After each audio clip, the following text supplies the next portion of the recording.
Hi everyone, it's Jerry. I have an instructive positional game to share with you from Norway Chess 2024. This was a round 1 Armageddon game between Liren on the white end and Magnus Carlsen. Their classical game was a draw, that's why they're playing the Armageddon, an uneventful 14-move draw. The format for Armageddon: white has 10 minutes, black has 7. There's no increment until move 41, at which point a 1-second increment kicks in. Black has draw odds. Now, the point system for this event is unique. If you win the Armageddon, you earn 1.5 points for the round, whereas a loss, you only earn 1 point. Okay, on board in English opening, this early h6, a bit of a waiting move, waiting for this knight to first make a commitment before deploying the dark square bishop. So only after knight c3 do we have bishop b4. To play bishop b4 without a knight on c3 would be ridiculous. White could simply flick in a3 and the bishop has to go somewhere else. a3 is a useful move. a3 now, at least the bishop can take the knight. All right, from here e4. As soon as e4 is in, this is the main square that should come into focus. d4 is a hole. And we're going to see black really key in on this square shortly. We're going to have a nice knight maneuver. From here, d6, knights are now connected. Now that they're connected and there's never an idea to take on c3 and saddle white with doubled c-pawns, the bishop simply relocates now, focusing in on this weakened d4 square. All right, from here we have h3. For a couple moves, rather than h3, the computer wants to go with d4. It's certainly another way you can play. White has enough support for it now. In just a couple moves, that will no longer be a possibility for white. h3 is useful in preventing any ideas related to bishop g4 and bishop takes knight. Even though this is the good bishop, giving it up for a knight is sensible. A knight is an important defender of that weakened d4 square. All right, from here, a5, castles, knight c6, d4 is now no longer an option. So d3, and now here comes the knight maneuver. When I initially saw h6, I saw it as a waiting move, and also a move that cuts out a pin. This one wasn't on my radar. There is a new pivot square for the knight. It goes to h7. A very short-lived post on h7. It's not the only path eventually into this d4 square, but in this game it pivots on h7. I guess in some cases it has the possibility of jumping to g5 on its way to the d4 square. In this one, though, it opts for the f8 square. King on h2 is off of this diagonal, so that the f-pawn can now get rolling. This is a very time-sensitive maneuver black is going with.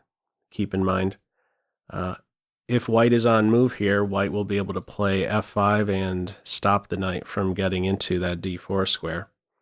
But this has all been calculated carefully. Black knew he will be able to get there just in the nick of time. So the maximum number of minor pieces that can focus on that weakest square d4 is already in place. 2 knights and a dark square bishop. Now from here we have a pair of knights come off, and the follow-up, rook to b1. For a few moves now, f6 is available to white. This would make the game a bit more volatile, to be sure. Much more dangerous pawn can be established. This guy on f6.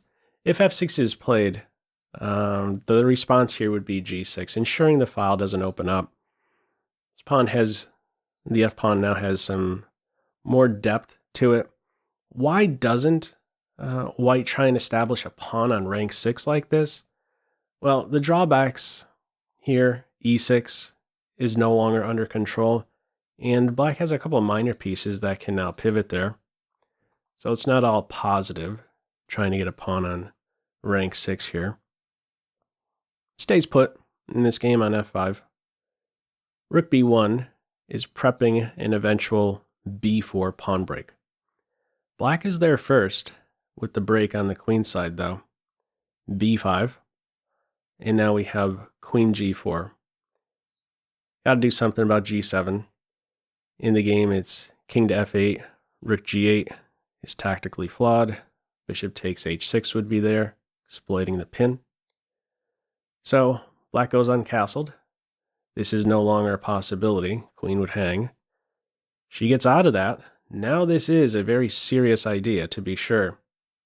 Undermining the g7 pawn, undermining the support of h6, which has two attackers on it. Carlsen cuts that out altogether, stops f6 by playing f6. Mission accomplished, says white. She has provoked weaknesses on the king side, returns home, taming the knight, and also she has an eye on this a4 square. Follow up b4. The knight hops into a4 here. White is okay in this game taking on double isolated a pawns. Why is this the case? If we go in a different direction with the knight, let's say to e2, this is another way you can play it. I'm going to put on some moves here and draw your attention to a possibility eventually here for black if this a file opens up like so. Here's a positional or an exchange sacrifice that is available to black. I'm not necessarily saying in this exact position, but this general idea of putting pressure on a base point b3. You know, these situations here, this a-pawn is very dangerous. And this bishop is super strong. So by playing a4 and ensuring the a file does not open up, what might we say? This rook is not as easily, well, this rook cannot easily now coordinate with black's furthest advanced pawn. There will be no rook a3 ideas. So we're going to have now, in just a few moves, double isolated a pawns. This bishop for knight exchange is going to happen. We'll soon be staring at a major piece specific ending. Bishop f3 is met with knight takes bishop. Now, in many cases, this is a move that will certainly be frowned upon. Like, why in the world would you give up this monster knight in the center for the light square bishop? Well, if the bishop is not captured right now, this guy, the light square bishop, can be quite the pest. You know, focusing on g6, controlling squares around the black king. This guy's probably not feeling as comfortable if the bishop survives. This would be a very active, bad bishop. Black does not allow that. Swipes the light square bishop, goes with queen e8, g4, bishop d4. We get the minor pieces all exchanged here. And the follow-up is c5. So I want to draw some attention at this point here, move 25. I'm not so sure c5 would be played if we're not working with an Armageddon format. Keep in mind, a draw here for black is just as good as a win.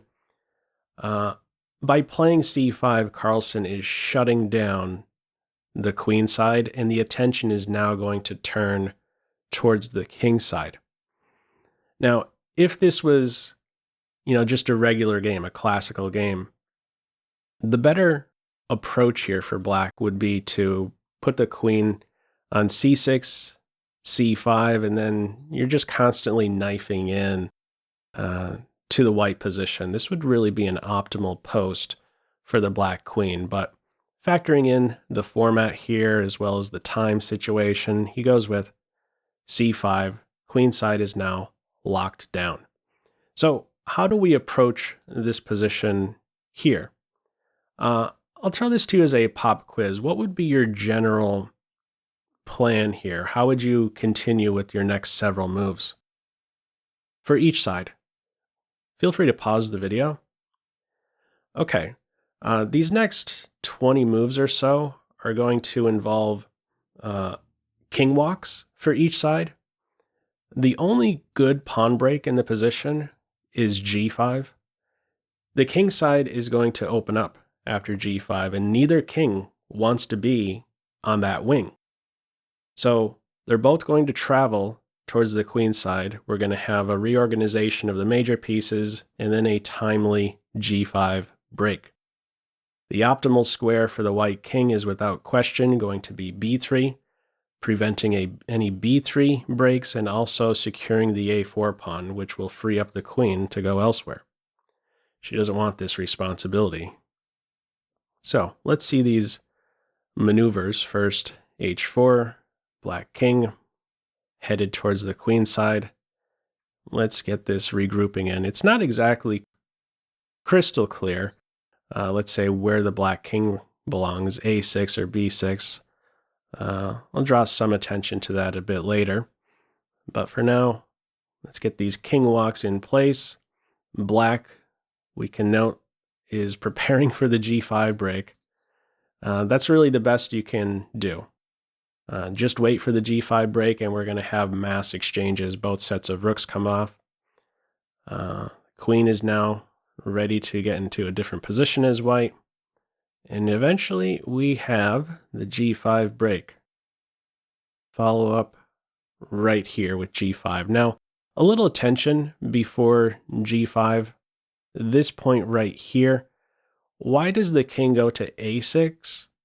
Carlsen spent about a minute at this stage, and I think part of the calculation was probably anticipating that the white queen, once she ends up on g5, has a possibility of knifing into d8 with check. So the king, slightly safer, we might say, on a6. As it turns out in this game, it really wouldn't matter if the king was on b6 or a6, but this is something to still factor in to your reasoning in a position like this. Okay, we finally get in the break. H-file is opened up. We get both rooks exchanged soon enough. Black takes on g5 here. If you first capture on h3 and then take here, this is another way you can play it. You can meet queen h5 with running with the pawn. You're going to have to track this pawn down soon. And after queen takes pawn, you have to allow the queen into your position. So it's another way you can approach it. The move order isn't especially critical. All right, on move 48, it is f takes g5, rook takes rook, queen takes rook, queen takes pawn. No one move by the white queen to give check with the king on a6. Black now sweeps in, and there's a serious threat. Checkmate in one. So now the king has to get out of that, has to allow black to have some fun here. Queen a1. One of the white pawns will soon fall with check. There's nothing white can do about that. No better for white. Just got to improve the queen and look forward to tracking a pawn with check, landing a perpetual check. Black continues with queen c3. Doesn't take the a pawn. He's going after the d3 pawn. The d3 pawn can fall with check, and when it does, now these two are vulnerable. One of these two pawns will now fall with check. After queen to d4, there's four options. Worst of all would be king b3. That would be mate. Which pawn would you prefer to hang on to as white? Feel free to pause the video. Okay, you could drop either pawn and it's still considered a draw position. But I'll just share my reasoning here. If I had to pick which one I would prefer to lose, it would be this e pawn. What's the reason for this? Well, here's how I look at it. This guy is now passed, but when it advances, you'll note it's never controlling a square right next to the white king. If it's instead the C pawn that white allows black to capture, we can see, a situation where this pawn gets here, controlling a square right next to the king, put the queen there for mate. Mating configurations are much more likely, we might say, if black has a passed C pawn rather than passed E pawn. Okay, in this game, it's the E pawn that falls. Queen returns to defend against the perpetual check, but white reminds black that there is a vulnerable G pawn. In these queen endings, it's more about pawn depth, pawn quality, rather than quantity. If this guy falls, this is a super dangerous passed pawn, just 3 steps away from promotion. Queen lands a check, another check, another check. Now she's central and in a spot to advance the passed pawn. That was a clever maneuver. Spot to advance the pawn and defend now in G7. However, after queen D7, how does black defend against perpetual checks? A king move in this position could be met with check, something like this, just giving check on the ABC files forever.